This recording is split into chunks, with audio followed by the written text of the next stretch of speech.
totally understand what it's about.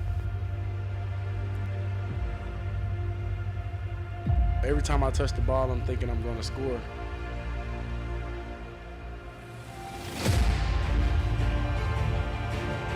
And this is our chance to write our part of the story.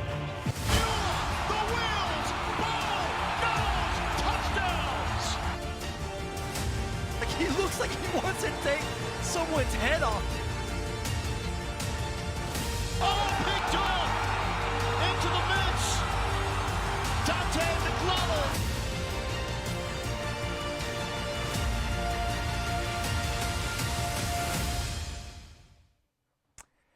The Tide beat the Tigers in good old-fashioned Missouri-style heartbreak. Missouri loses 27-24. I'm Jacob Siciliano here at the Tiger Kickoff Show. We got our Missourian guys to break down what was a wild game in Faurot Field. Quentin Corpuel, Zach Sweet, Chase James. Guys, what are our immediate reactions to the loss to Alabama? I think a lot of people thought Alabama could win this game, but it went not how I expected. I don't think we expected Ahmad Hardy and Jamal Roberts to combine for less than 20 carries. I don't think we expected Mizzou to lose the time of possession battle. By over 17 minutes, Alabama totally controlled time of possession, which they had been good at doing, but Mizzou had been better. And then money downs. Third down, 1 of 10. If you told me that's what the Brewer bats were in games 3 and 4 against the Cubs, We're not talking about this. Is the Tiger Kickoff Show. We're done talking about the Brewers, okay? Let's not make that the narrative. Let's not make that the narrative. At least Sweet got another take wrong and said the Cubs were going to win the World Series. I'll take that. I will take that too. I'm happy to be wrong about that one, Jacob. But now we're off topic. So I'm just saying I didn't think Mizzou Quinn would go 1 of 10. knows how to stoke the fire. No, I'm just saying I didn't think Mizzou would go 1 of 10 on third downs. That was surprising to me. yeah, I mean, I talked about it beforehand that each team had a Heisman candidate. Ty Simpson for Alabama, Ahmad Hardy for Missouri. Only one of them was really given an opportunity to excel, and that was Ty Simpson. I know he only had 200 yards, but he made the big plays when they had to be made. He made the throws. Alabama on 3rd and 4th downs, 9 for 18, 3 for 3 on 4th downs. Missouri couldn't get off the field when they needed a stop, and that was the difference. Ahmad Hardy, like Quentin said, didn't have the opportunity to get going. He only had 52 yards rushing. 53 of them were after contact. They didn't give him the opportunities to succeed, and that was the difference in the game. Yeah, this is a much different looking offense as far as the play calling goes. I saw kind of a lot of rash takes about, like, especially Bo Pribula after the game. But, I mean, he just wasn't as good as he needed to be. The offense wasn't as good. I mean, they've averaged 49.4 rushing attempts per game in the first 5 games, and then they got out there and only rushed the ball 28 times. So something was just off about the offense. I think the defense did step up in a big way for the most part, and they made big plays, but the execution wasn't there. Big plays were all over the place. Let's take a look at those plays in our big highlight. SEC Nation going down to Missouri for the 2nd time this year. Top 15 clash. You could hear all those fans packing as Bo rumbles, tumbles all the way down to the 15-yard line. Run game off to a strong start. 4 plays, 52 yards, all on the ground. Mizzou was cutting up Alabama with the run early like they were at a barber school, but little did we know this is the most efficient and honestly the best we would see Mizzou's run game look all afternoon. Bo's first pass, a dime to Brett Norfleet. He scores. It's 7-0 Tigers, and look at this emotion. That's the best pass we saw Bo Pribula throw all day, and it happened to come on the first drive. I mean, just put that ball perfectly in a place for his receiver, Brett Norfleet, to go up, make a play, use that catch radius. He is one of the best tight ends in college football. They need to utilize him more, as we saw in that first drive. Big touchdown. The Tigers score on their opening drive. Another Kirby Moore special. Bama ball, 2nd and long. Dalen Carnell blows up the screen. 3rd and 15 incoming. But Chase, I'll let you finish the rest here. Yeah, Zion Young, that just can't happen, man. Like, that really kind of cost this drive here. If they would have got the stop right here and moved on, you know, they could have went back on offense, went up 14-0, but instead, the defense is still on the board. And then you see here the Tigers' defensive issues continue. Big hit from Marvin Burks. Lays out the defender, but it turns out to be a targeting call that gets him ejected. We move on here. Khalil Jacobs, a big sack to bring up a situation for Alabama where they have to kick a field goal. Missouri trails 17-7. And Missouri offense stuttering. 3 straight punts, but then Jamal Roberts breaks free. A 39-yard run. and they're in Tide territory. This kind of skewed Mizzou's efficiency stats in the rushing game. Neither Roberts nor Hardy really had another rush that was even close to this one. And so this was one of the few times that we saw Mizzou be explosive in the ground game outside of that first drive. The Tigers can't punch it in. They trail at half 17-10. First play of the third, Missouri gets the ball back. Zion Young strips the ball, Thoreau in a frenzy. Yeah, this was huge. This was a momentum-swinging play right here. Josiah Trotter got in the backfield, was relentless, and then Zion Young with an amazing punch. 17-7, first drive. Alabama has the ball, and they get a chance, and Missouri takes advantage. 2 plays later, Bo, are you kidding me? Put it on the jukes, taking ankles, no remorse. Bo into the end zone, touchdown, ties it at 17. Bo was moving all day, and especially on his legs. And then they give the ball to the big man there. And that is unbelievable to see a guy of that size taken down by the Tigers. That's 3 straight weeks where Caden Proctor has gotten an offensive touch. That was his least productive, and Mizzou was really good on that drive in the red zone, holding Alabama to a field goal. Tigers with a chance to take the lead. It's picked off. Bo Pribula with his 4th straight game with a pick. Yeah, we've seen a couple questionable throws throughout the season by Bo. This was just another one. I'm sure we'll talk more about Bo's interception problems and how he didn't look poised in the pocket on Saturday, but that was one of them. Tigers going for it all. Fake punt. Did they get it? No. Yeah, kind of controversial here. A lot of people have disagreements on if this was a first down or not, but as it stands, it wasn't, and that fake punt did end up working out in their favor. Missouri a chance to get the ball back. 4th and 8. Ty Simpson, Heisman stuff, finds Lutzier Brooks for 28 yards, leads to a Bama touchdown. This was good defense, better offense. I thought Toriano Pride Jr. had really good coverage on Lotzier Brooks, but this was a Heisman moment for Simpson and kind of encapsulated the whole day where Mizzou's secondary played pretty well, just a better throw from Simpson. But the Tigers, they say it's not over. We'll jump in here in just a second as Donovan Olubade will catch this one from Bo Pribula, 28 yards down to the 3-yard line. Yeah, I mean, Donovan Olubade really stepped up when they needed someone. Kevin Coleman had his least productive day in college football, but Donovan Olubade on that last 2 drives stepped up in a big way. The freshman made some plays for Missouri to get the offense going late. Next play, who else?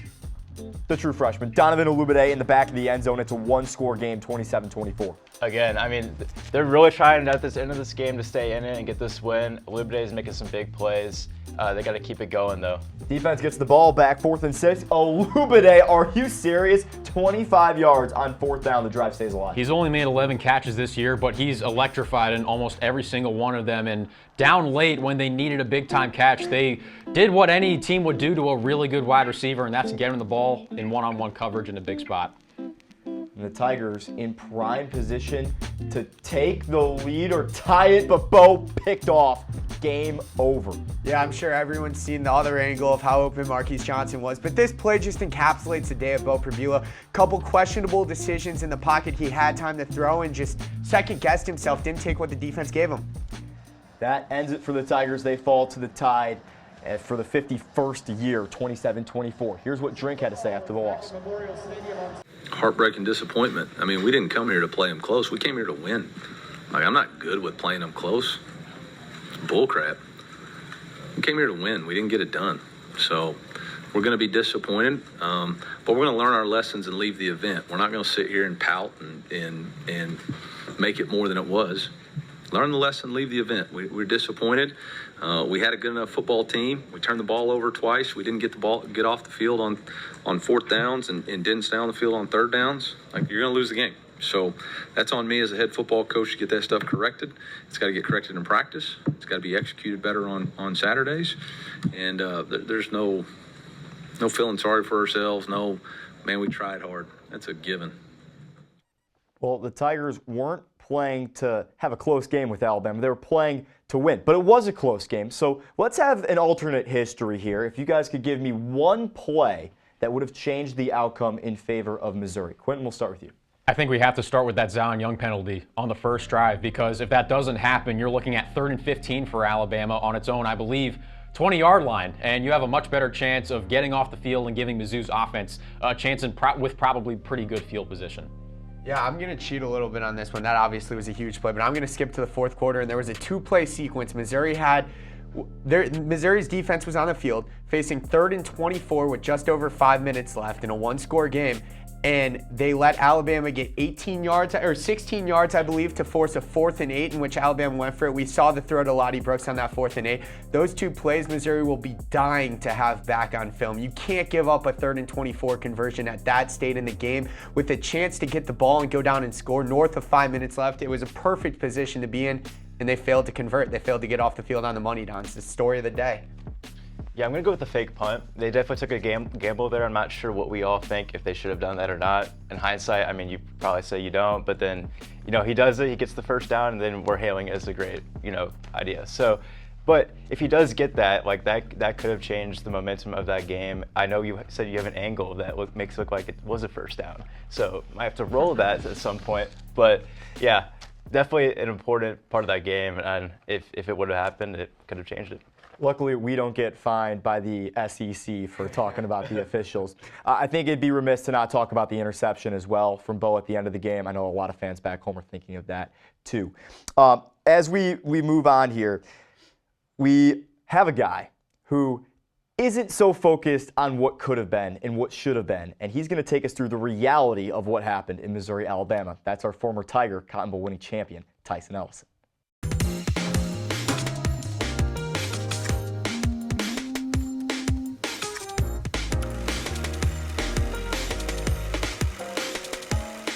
I only got one shot at taking to the grave, and I said Mizzou would hold Alabama to less than 100 rushing yards because that's what they would need to do to win. Mizzou lost. I'll take the loss with them. Let's spin this wheel. Hopefully it's nothing crazy. History lesson. Well, I'll tell you what, if anybody was to do that one, I'm glad it was me. I'm also glad that Mizzou lost a close game to Alabama because in my mind, Mizzou has 3 lives to make it to the college football playoffs. If you're 9-3 at the end of this year, you're probably cooked. But 10-2 is definitely doable and definitely a route to the playoffs. You got to find a way to stop quarterbacks like Ty Simpson. No matter what they tried, this guy affected the game like nobody else we've seen so far. Look at this play. Josiah Trotter beats the running back immediately, forces him to panic. He gets harassed. Zion Young with the strip sack. You were there. We all were excited. Yes, the game has changed right out of halftime. Except that was the exception, not the usual rule. The usual rule was Ty Simpson got exactly what he wanted. Sets his feet here, receiver to the boundaries, looking back, double move, beats the zone coverage, and now you see right in between the 2 defenders, Ty Simpson nails that pass. That's an absolute dime.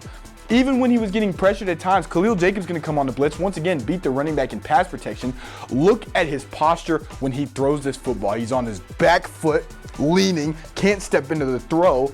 And I mean, this is the result that you're in the film room and you say that is a plus play by Ty Simpson. First down, 4th and 8, back breaker. And this is why it's so valuable to have somebody like that in the backfield. Watch how he steps aside though. Mizzou had to get pressure on this 4th down play. When he lets go of this football, there's nobody in front of him and nobody within 3 yards. That was a losing combination, and we talked about that last week. So then when this ball is launched, it's a perfect throw. Toriano Pride is there, but you can't beat a perfect throw to the sideline where only the receiver can get it. So on 4th down, now they're in the red zone, and then they're going to convert another 4th down because Mizzou commits to the run. There's a bunch of people at the line of scrimmage, nobody around number 4 for Bama. Touchdown. Now Mizzou's down 10, and like we saw, they couldn't come back. The run game is Mizzou's biggest strength. Their greatest edge over the teams they play is their running back room. So here you see this outside zone look. It looks like he's going to go to the sideline, Jamal Roberts here. Instead, he goes to this cutback lane created by Curtis Piegler, and he's sprinting down the field, stumbles over himself, and then he gets caught up to and tackled. That's how Mizzou felt in this game. They had chances to win, and at times, they couldn't take advantage because they stumbled over themselves. And other times, the pocket was just swamped here for Bo Pribula. When they did try to throw, a lot of times he had to escape the pocket, and a lot of other times he couldn't. That Alabama defensive line was doing their thing all game. And then when Bo Pribula got clean releases of the football, sometimes it just was getting away from the receiver. Look at that football top of the screen. Josh Manning doesn't have an opportunity at it. So he just has to watch it sail by, just like everybody else on the field there. And then there was some miscommunication as well between quarterback and wide receiver. Take a look at this play. Kevin Coleman here is going to get open in between the second level of the defense and the defensive backs, the safeties. Bo Pribula sees that and wants to let go of the football here. But Kevin Coleman looks late to the football. The ball's already been thrown when Kevin Coleman's looking over his shoulder. That's the first interception. Second interception here. Bo Pribula lets go of the football. And you saw this all over Twitter this week. Donovan Olubide, the ball just a little too high for him. Marquise Johnson was open at the bottom of the screen on the sideline. Could it have been a touchdown? We'll never know. But what we do know is that's just a bad look. Like, the game will get to you, but it's all over Twitter because of the reaction. Now, Mizzou, you've got time. You have to run away from Alabama, put that game behind you, and head on the road for the very first time against Auburn with a clean slate and a clean conscience. Jacob, back to you. Thanks, Tyson. Well, when things go wrong, like a couple plays did for the Tigers, there's always someone to blame. So we're going to play a little game, and I'm going to ask you who's to blame for each of these plays. Quentin, we'll start with you. The 4th and 8 conversion that Alabama had to keep a drive alive and later score a touchdown. Who's to blame? I think Alabama's to blame for playing well enough, both quarterback and wide receiver. Again, good defense, better offense. And when the game was that close in margin and both passing offenses were struggling, Simpson had 200 yards passing, season low. But a wise man once said, big-time players step up in big games, and Simpson just made more plays than the opposition. Z, you have the fake punt decision. Yeah, I'm not going to blame Missouri. I like Eli Turnquitz going there. It's ballsy, and I like it. I think 4th and 4, and I think he got it. I think, if anything, it's on the officiating crew. But it's on the refs. but you can't overturn it. There wasn't enough. They didn't have the camera angles that the Tiger Kickoff Show has. So I definitely am going to say that one wasn't really on anyone. I like the play call. You can't overturn it. It's got to be Stans. Made the right call. Chase, for you, your last play is the personal foul on Zion Young that would have brought up 3rd and 15 on the second drive of the game. Yeah, that one's all on Zion, I'm afraid. You just can't let that happen and let the emotions get the best of you there. Yeah, just a costly mistake there. He can't do that. Well, there's one guy that has certainly known he made a mistake, and he talked about it. That's Bo Pribula. Yeah, my first read and the progression was a seam, which was the route that I threw. Thought there was a window there. Might have been too early to it. Throw might have been a little high. Might have been both. But just thought I had a window there to Don on that seam. Bo's been great this year. He's brought a lot of excitement to Missouri, but we got to talk about the interceptions here. 5 interceptions in his last 4 games. What's going on, guys? He's making bad decisions on some of them, and he's also missing, like the second interception we saw that sealed a win for Alabama. That was a miss. And he also had, and this didn't make things any better, he also had 2 receivers open in Brett Norfleet and, as we all saw immediately, Marquise Johnson as well. And so he's the first Mizzou quarterback since Drew Lock to throw an interception in 4 straight games. He's got to clean that up. Yeah, he's honestly just second-guessing himself too much. He had 3.44 seconds to throw per pass in that game. That's the most he's had all year, most he's had in his entire career. So what that tells me is he's not taking his initial read. He's second-guessing himself. He's not taking what the defense is giving him short, and he's trying to force the ball too much. We saw it on the last play. We've seen it a couple times now with interceptions. That's just something that needs to be cleaned up. He needs to trust his reads. He needs to trust the short dump-offs that he has. He needs to do a better job of taking what the defense gives him. Yeah, forcing it is like the best word to describe that. Like, whether it's his decision making or where he's throwing it to, it's like he's forcing it and getting too in his head about it and panicking. He can't be doing that moving forward, and I mean, we saw in this game it really held back the offense, and they could not get the passing going like they have pretty much all year. Interceptions aside, we have to bring back our old friend, the Believometer. It's coming back, guys. We have to check in how we are with Mr. Pribula right there. So, Quinn, where are you with Bo? I think I'm still in the middle. We talked about the mistakes he's made, and they shouldn't happen. At the same time, though, I do want to point out Alabama had a really good defensive game plan. They were shutting off a lot of those short and intermediate throws that had been available for Mizzou for much of the season. But at the same time, again, you got to clean up the turnovers because we haven't seen this level of, at least in terms of quantity of turnovers, in a very long time. I know. So where's Bo? I'd say still around the middle. He's also providing pretty solid value with his legs, as we saw in that first drive and in numerous points in the game. So I think that's giving him a floor of at least just being in that middle tier. I know it's super lame, but maybe just like spike it up and bring it back down, because I have it right in the middle too. I have it right in the middle. I have right where Quentin had it. I mean, that's exactly where you have to put it. He's 5-1 still, but against the two SEC opponents he's played, South Carolina and Alabama, he has under 60% completion percentage in both of those games. Lowest of the season. He needs to be better against SEC opponents. He has 6 more opportunities to do so. He's got some stuff to clean up. I think Drinkwitz is going to be in his ear. I think there's going to be more of a game plan to take what the defense is giving him going forward, and we'll see how that works out in his favor or not in his favor. Yeah, not gonna lie. Last time I accidentally put him in the orange, but this time I'm gonna keep him in the middle too. You could do whatever you want up there, move him around, but put it back in the middle. Whoa! Whoa! Where'd Bo go? Are you calling for a quarterback change? No, Chase, no. Is that what you're calling? Let's not. Let's not. That's really fun. Matt Zollers? Is it time for that? No, we're not going that far. And I want to make a point. Like, I think we forget Bo has only started he's barely started in college. He's still like a fresh starting quarterback. 6 games. So let's not panic too much. I think he's going to be fine. He just needs to get the work on this stuff that's giving him problems. Once he gets to that, he'll be okay. Do you think some of these issues are the reason he was behind in the QB2 at Penn State? Behind Drew Aller? Maybe. Come on, Chase, really stir the pot. Say something fun. Don't good at doing this. Hey, I'm really avoiding getting canceled on Twitter. I'm trying to keep that together. So I won't say too much. I think for me, I still got Bo in the green. Not again, Travis. A little bit lower. I think for Bo, the ability he brings with his legs, it's impressive. I think, again, he's young, like you mentioned, Chase. He hasn't made those decisions yet. They will come with time. I got a lot of confidence in Bo. I think he'll be okay.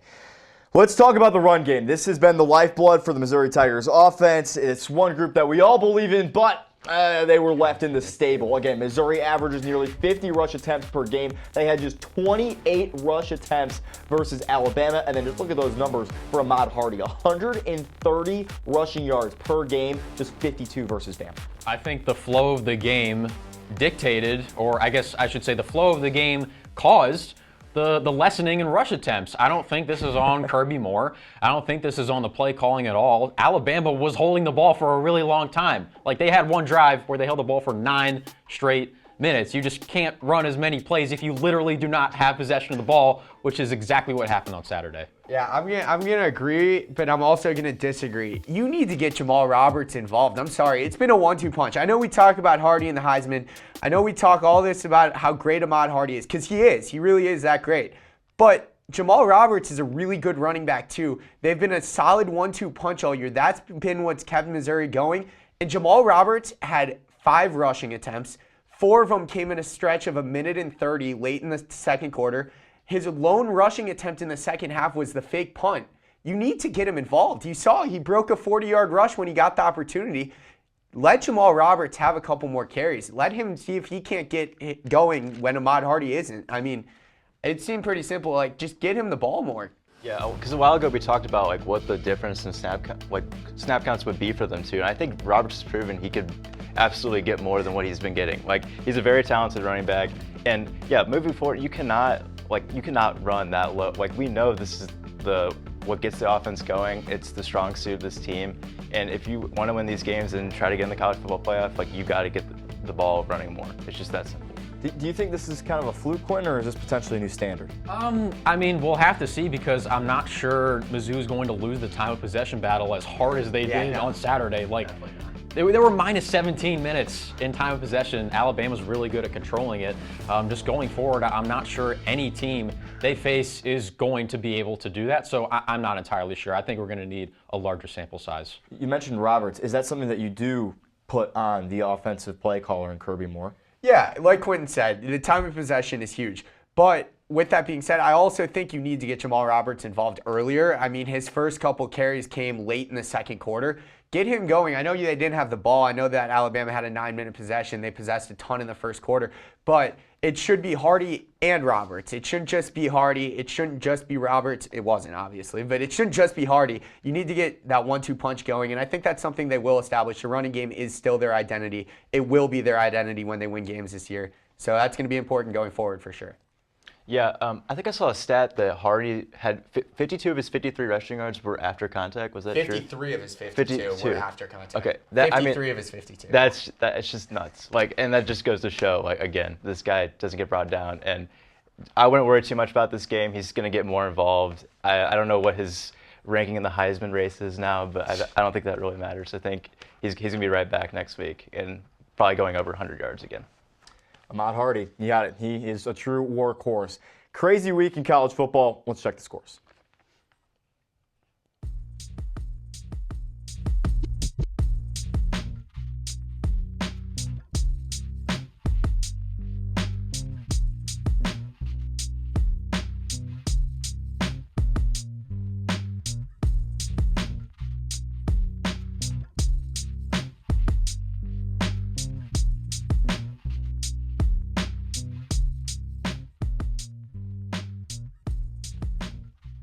All right, it's time for our least favorite segment, Take It to the Grave.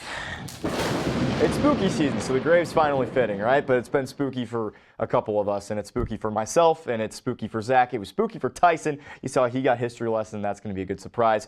We'll start with you. Time to spin the wheel. Yeah, I mean, I can't believe Ahmad Hardy didn't run for 100 yards, but we just talked about that, so I will be...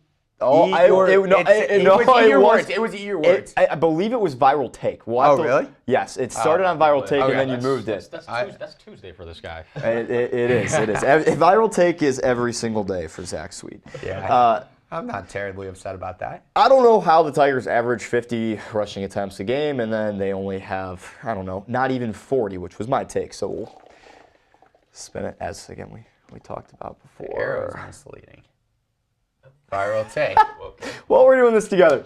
All right. Well, Sweet and I, and Take It to the Grave, we'll be doing some TikToks with Tyler Mater together. Spoiled it. That'll be a good time. That's the Viral Take. It's viral and it's a take. Sure. But let's check out something that's been going viral recently as the Tigers fall 2 spots in the AP poll. Let's take a look at how things shake out. I just want to shout out my dad who got his undergraduate degree at Miami and his graduate degree at Indiana. Never did I think they would be 2 and 3 in the AP poll. Yeah, I mean, that's ridiculous. Indiana at 3, and they deserve to be there. But Texas A&M, future Missouri opponent, there's only 2 more games before Texas A&M. They're coming up quick. Ole Miss as well. SEC keeps winning. Nothing super crazy up there other than Indiana. No, not really at all. Do you guys believe Ole Miss over Alabama, especially after that Wazoo game? Yeah, because Alabama has a loss. I think that's fair. Yeah, but right now, yeah, that's fair. And the loss is looking way worse as the season is going along. It is looking like a bad loss. But let's remember that was Ty Simpson's first start, and it was on the road in a hostile environment. So I don't think you can judge too harshly, especially after they've run off 5 straight with 2 road wins of top 15 teams. 6 SEC teams in the top 10. SEC the best conference?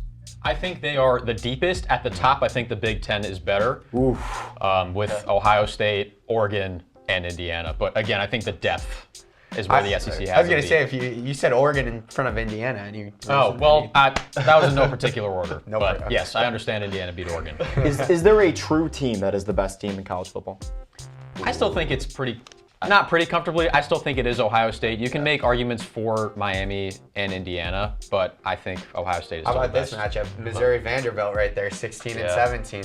2 weeks away. Pretty exciting. You guys agree with the Tigers dropping 2 spots in the poll? I think it's fair. Yeah, I thought that was pretty completely fair. Yeah, they played a really good team close. 3-point loss, against Alabama, who's the number 6 team in the country, and they only dropped 2 spots. I think it's fair. I actually was expecting them to drop more, so the fact that they're only 16 is not bad. Any surprises here in the last couple AP teams? Texas back, Nebraska sneaking in 25. I think that 20 to 25 range is going to be whichever Big 12 team lost the previous week and then dropped out and then won again. That's where they're going to hop in Utah with a humongous win over Arizona State. And yes, put some respect on Cincinnati and Brendan Sorsby. Well, it was a crazy game and a crazy episode here at the Tiger Kickoff Show. We appreciate you all for tuning in, and as always, our wonderful Missourian beat reporters, Quentin Corpuel, Zach Sweet, Chase Jeems. You can find us on social media or just check Zach Sweet's page because that's always blowing up too, at the Tiger Kickoff Show. Thanks for watching. We'll catch you Thursday.